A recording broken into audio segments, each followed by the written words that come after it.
Hi. ఒక విషయం share చేసుకుందాం అనుకుంటున్నా. 'బలగం' మూవీ చాలా మంది కూడా ఇష్టపడతారు. దానికి పెద్ద పెద్ద అవార్డ్స్ కూడా వచ్చాయి. ఒక బాండింగ్ గురించి ఆ మూవీలో ఉంది. అన్నదమ్ముల గురించి, ఫ్యామిలీ గురించి చాలా బాగా ఉంది. సో దాని గురించి ఈరోజు చెప్తున్నా.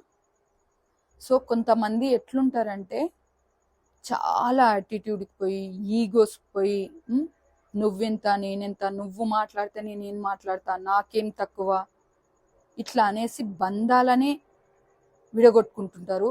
అన్నదమ్ములు అక్క చెల్లెళ్ళు ఒకే ఫ్యామిలీ అయ్యుండి కూడా నువ్వు మా ఇంటికి వస్తేనే నేను వస్తా, నువ్వు మాట్లాడితే నేనేం మాట్లాడతా, నీది తప్పైతేంది, నాది తప్పైతేంది, ఇలా అనేసి ఒకరినొకరు అనుకొని మాట్లాడకుండా ఈ పలకరించుకోకుండా అరే ఎలా ఉంటారు? ఎవరో ఒకరు కాంప్రమైజ్ కావాలి. ఇద్దరిట్లో ఎవరిది తప్పైనా సరే ఒకరు తగ్గితే పోయేది ఏమి ఉండదు కదా.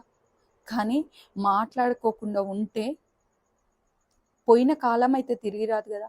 ఆ పోయిన కాలంలో ఎలా ఉండేవాళ్ళమో, ఏం చేసేవాళ్ళమో, ఎంత హ్యాపీగా ఉండేవాళ్ళమో, ఆ మూమెంట్స్ మాత్రం తిరిగి నువ్వు ఏం చేసినా కూడా తిరిగి రావు.